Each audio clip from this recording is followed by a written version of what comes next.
사무엘 3장. 어린 사무엘이 엘리 곁에서 주님을 섬기고 있을 때이다.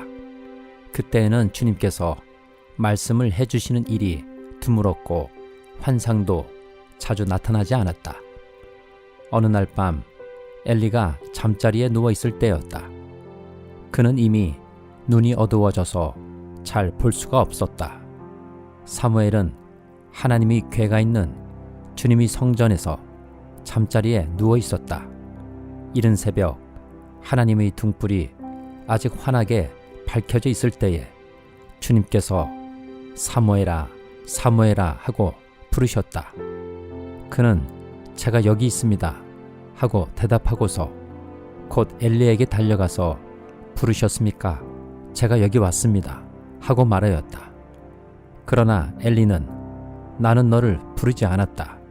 도로 가서 누워라 하고 말하였다. 사무엘이 다시 가서 누웠다. 주님께서 다시 사무엘아 하고 부르셨다. 사무엘이 일어나 엘리에게 가서 부르셨습니까? 제가 여기 왔습니다 하고 말하였다. 그러나 엘리는 얘야, 나는 너를 부르지 않았다. 도로 가서 누워라 하고 말하였다. 이때까지 사무엘은 주님을 알지 못하였고 주님의 말씀이 그에게 나타난 적이 없었다. 주님께서 사무엘을 세 번째 부르셨다. 사무엘이 일어나 엘리에게 가서 부르셨습니까? 제가 여기 왔습니다 하고 말하였다. 그제야 엘리는 주님께서 그 소년을 부르신다는 것을 깨닫고 사무엘에게 일러주었다. 가서 누워있거라. 누가 너를 부르거든 주님 말씀하십시오. 주님의 종이 듣고 있습니다 하고 대답하여라. 사무엘이 자리로 돌아가서 누웠다. 그런 뒤에 주님께서 다시 찾아와 곁에 서서 조금 전처럼 사무엘아, 사무엘아 하고 부르셨다. 사무엘은 말씀하십시오. 주님의 종이 듣고 있습니다 하고 대답하였다. 주님께서 사무엘에게 말씀하셨다. 내가 이제 이스라엘에서 어떤 일을 하려고 한다. 그것을 듣는 사람마다 무서워서 귀까지 멍멍해질 것이다. 때가 오면 내가 엘리의 집을 두고 말한 모든 것을 처음부터 끝까지 다 이루겠다. 엘리는 자기 아들들이 스스로 저주받을 일을 하는 줄 알면서도 자식들을 책망하지 않았다. 그 죄를 그는 이미 알고 있다. 그래서 나는 그의 집을 심판하여 영영 없애버리겠다고 그에게 알려주었다. 그러므로 나는 엘리의 집을 두고 맹세한다. 엘리의 집 죄악은 재물이나 예물로도 영영 씻지 못할 것이다. 사무엘은 아침이 밝을 때까지 누워있다가 주님의 집 문들을 열었다. 그러나 사무엘은 자기가 환상으로 보고 들은 것을 엘리에게 알리기를 두려워하였다. 엘리가 사무엘을 불렀다. 그는 내 아들 사무엘아 하고 불렀다. 예, 제가 여기에 있습니다 하고 사무엘이 대답하였다. 엘리가 물었다. 주님께서 너에게 무슨 말씀을 하시더냐? 나에게 아무것도 숨기지 말아라. 주님께서 너에게 하신 말씀 가운데서 한마디라도 나에게 숨기면 하나님이 너에게 심한 벌을 내리고 또 내리실 것이다. 사무엘은 그에게 하나도 숨기지 않고 모든 것을 말하였다. 엘리가 말하였다. 그분은 주님이시다. 그분께서는 뜻하신 대로 하실 것이다. 사무엘이 자랄 때에 주님께서 그와 함께 계셔서 사무엘이 한 말이 하나도 어긋나지 않고 다 이루어지게 하셨다. 그리하여 단에서 브엘세바까지 온 이스라엘은 사무엘이 주님께서 세우신 예언자임을 알게 되었다. 주님께서는 실로에서 계속하여 자신을 나타내셨다. 거기에서 주님께서는 사무엘에게 나타나셔서 말씀하셨다. 로마서 3장. 그러면 유대 사람의 특권은 무엇이며 할례의 이로움은 무엇입니까? 모든 면에서 많이 있습니다. 첫째는 그들이 하나님의 말씀을 맡았다는 것입니다. 그런데 그들 가운데서 얼마가 신실하지 못했다고 해서 무슨 일이라도 일어납니까? 그들이 신실하지 못했다고 해서 하나님의 신실하심이 없어지겠습니까? 그럴 수 없습니다. 사람은 다 거짓말쟁이이지만 하나님은 참되십니다. 성경에 기록한 바 주님께서는 말씀하실 때에 의로우시다 인정을 받으시고 재판을 받으실 때에 주님께서 이기시려는 것입니다. 한 것과 같습니다. 그런데 우리 불의가 하나님의 의를 드러나게 한다면 무엇이라고 말하겠습니까? 우리에게 진노를 내리시는 하나님이 불의하시다는 말입니까? 이것은 사람들이 말하는 방식으로 내가 말해 본 것입니다. 절대로 그럴 수 없습니다. 만일 그렇다면 하나님께서 어떻게 세상을 심판하실 수 있겠습니까? 다음과 같이 반박하는 사람도 있을 것입니다. 나의 거짓됨 때문에 하나님의 참되심이 더욱 분명하게 드러나서 하나님께 영광이 돌아간다면 왜 나도 역시 여전히 죄인으로 판정을 받습니까? 더욱이 좋은 일이 생기게 하기 위하여 악한 일을 하자 하고 말할 수 있겠습니까? 사실 어떤 사람들은 우리가 그런 말을 한다고 비방합니다. 그런 사람들은 심판을 받아야 마땅합니다. 그러면 무엇을 말해야 하겠습니까? 우리 유대 사람이 이방 사람보다 낫습니까? 전혀 그렇지 않습니다. 유대 사람이나 그리스 사람이나 다 같이 죄 아래에 있음을 우리가 이미 지적하였습니다. 성경에 이렇게 기록되어 있습니다. 의인은 없다. 한 사람도 없다. 깨닫는 사람도 없고 하나님을 찾는 사람도 없다. 모두가 곁길로 빠져서 쓸모가 없게 되었다. 선한 일을 하는 사람은 없다. 한 사람도 없다. 그들의 목구멍은 열린 무덤이다. 혀는 사람을 속인다. 입술에는 독사의 독이 있다. 입에는 저주와 독설이 가득 찼다. 바른 피를 흘리는 일에 빠르며 그들이 가는 길에는 파멸과 비참함이 있다. 그들은 평화의 길을 알지 못한다. 그들의 눈에는 하나님을 두려워하는 빛이 없다. 율법에 있는 모든 말씀이 율법 아래 사는 사람에게 말하는 것임을 우리는 압니다. 그것은 모든 입을 막고 온 세상을 하나님 앞에서 유죄로 드러내려는 것입니다. 그러므로 율법의 행위로는 하나님 앞에서 의롭다고 인정받을 사람이 아무도 없습니다. 율법으로는 죄를 인식할 뿐입니다. 그러나 이제는 율법과는 상관없이 하나님의 의가 나타났습니다. 그것은 율법과 예언자들이 증언한 것입니다. 그런데 하나님의 의는 예수 그리스도를 믿는 믿음을 통하여 오는 것인데 모든 믿는 사람에게 미칩니다. 거기에는 아무 차별이 없습니다. 모든 사람이 죄를 범하였습니다. 그래서 사람은 하나님의 영광에 못 미치는 처지에 놓여 있습니다.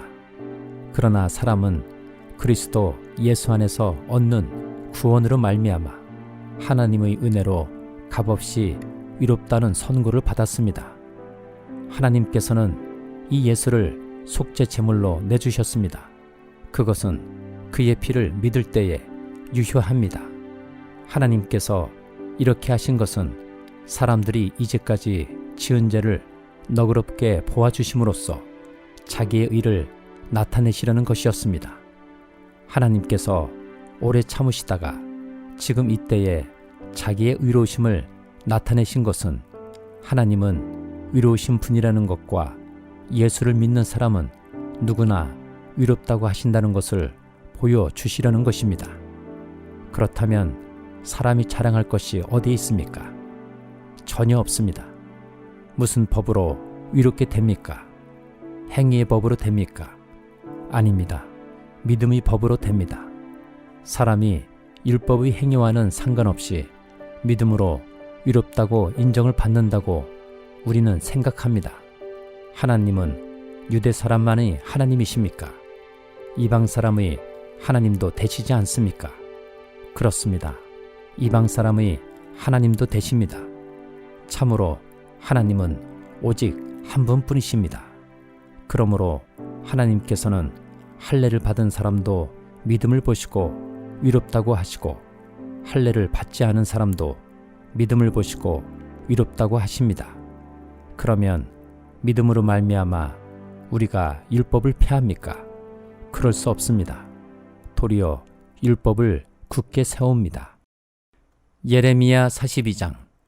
모든 군주의관과 가랴의 아들 요하난과 호사의 아들 여사냐와 가장 낮은 사람으로부터 가장 높은 사람에 이르기까지 온 백성이 모여서 예언자 예레미야에게 간구하였다. 예언자께서는 부디 우리의 간구를 받아주시고 여기에 남아서 우리 모두를 위하여 예언자님의 하나님이신 주님께 기도를 드려 주십시오. 예언자께서 지금 보시는 바와 같이 많은 사람 가운데서 이제는 우리만 겨우 남아있을 뿐입니다. 그러니 예언자님의 하나님이신 주님께서 우리가 가야 할 길과 우리가 해야 할 일을 우리에게 알려주시도록 해주십시오. 예언자 예레미야가 그들에게 대답하였다. 잘 알아들었습니다. 여러분이 간청대로 내가 여러분이 하나님이신 주님께 기도를 드리고 주님께서 응답하시는 것을 아무것도 숨기지 않고 모두 여러분에게 알려드리겠습니다. 그들도 예레미야에게 약속하였다. 진실하고 신실한 증인이신 주님을 두려워하면서 맹세합니다. 우리는 정말로 예언자님의 하나님이신 주님께서 예언자님을 보내셔서 우리에게 전하여 주시는 말씀대로 행동할 것입니다. 우리가 예언자님을 주 우리의 하나님께 보내는 것은 그분의 응답이 좋든지 나쁘든지 간에 우리가 그 말씀에 순종하려 하기 때문입니다. 주 우리 하나님의 말씀에 순종하면 우리가 복을 받을 것입니다.